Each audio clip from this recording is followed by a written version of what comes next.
High বন্ধুরা, হাজির হলাম আবার একটি নতুন ভিডিও নিয়ে তোমাদের কাছে। ইতিমধ্যে আমি রয়েছি আমাদের লোকপুরে যে নিমতলা ছোট মোড় আছে সেইখানে, কারণ পশ্চিমবঙ্গ সরকারের উদ্যোগে যে জনকল্যাণ শিবিরের ক্যাম্প করেছেন লোকপুরে, সেটাই তুলে ধরবো এই ভিডিওতে। তো এই হলো সেই জনকল্যাণ শিবিরের যে গেট, সেই গেট। এই শিবিরের মধ্যে যে যে ওয়ার্ডগুলি আসার উল্লেখ রয়েছে সেই ওয়ার্ডগুলি হলো 13 নম্বর ওয়ার্ড, 14 নম্বর ওয়ার্ড, 15 নম্বর ওয়ার্ড, 16 নম্বর ওয়ার্ড, 21 নম্বর ওয়ার্ড, 22 নম্বর ওয়ার্ড এবং 24 নম্বর ওয়ার্ড। এইসব ওয়ার্ডগুলির কাজ সংশোধন এই লোকপুরে কমিউনিটি হল আছে সেইখানে হবে। এই হলো সেই লোকপুর হাই স্কুল। অনেকেই ভাবছেন এই লোকপুর হাই স্কুলে জনকল্যাণ শিবির হচ্ছেন, তবে লোকপুর হাই স্কুলে নয়। লোকপুরের হাই স্কুলের পাশে যে রোডটি রয়েছে সেদিকে যেতে হবে, যে কমিউনিটি হল আছে সেইখানে।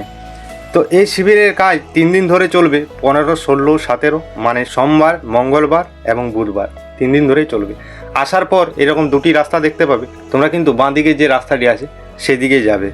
এই শিবিরের মধ্যে অন্নপূর্ণা যোজনা, আয়ুষ্মান ভারত, প্রধানমন্ত্রীর আবাস যোজনা, PM বিকাশ কিষাণ সহ কেন্দ্রীয় রাজ্য সরকারের যেসব কাগজপত্র রয়েছে সেই সব সংশোধন কিন্তু এই যে শিবির বসেছেন এই শিবিরের মধ্যেই হবে। তো এই যে শিবিরে তার টাইম টেবিলটাও তোমাদেরকে বলে দিই। সকাল 10টা থেকে বিকাল 5টা পর্যন্ত এই শিবিরের কাজ চলবে। এই হলো সেই কমিউনিটি হলের সামনেখানা। তার আগেই রয়েছে একটি হরি মন্দির। এখন ঘড়ির কাঁটায় সকাল 8টার মতন হবে, তবে কত মানুষের সমাগম তোমরা একবার দেখে নাও।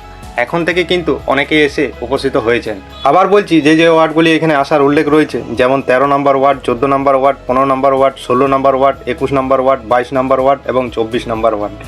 এই যে কমিউনিটি হলটা দেখছো, এখানেই কিন্তু তাদেরকে আসতে হবে। তো তোমাদের কাছে একটি রিকোয়েস্ট, ভিডিওটা যত পারো শেয়ার করে দিও। তার কারণ যে যে ওয়ার্ডগুলি বললাম তারা যেন ভালোভাবে সুস্থভাবে এই লোকপুরের যে কমিউনিটি হল আছে ভগতপাড়ায়, এখানে খুব সহজেই আসতে পারে। আর ভিডিওটা কেমন লাগলো কমেন্ট বক্সে জানিয়ে দিও।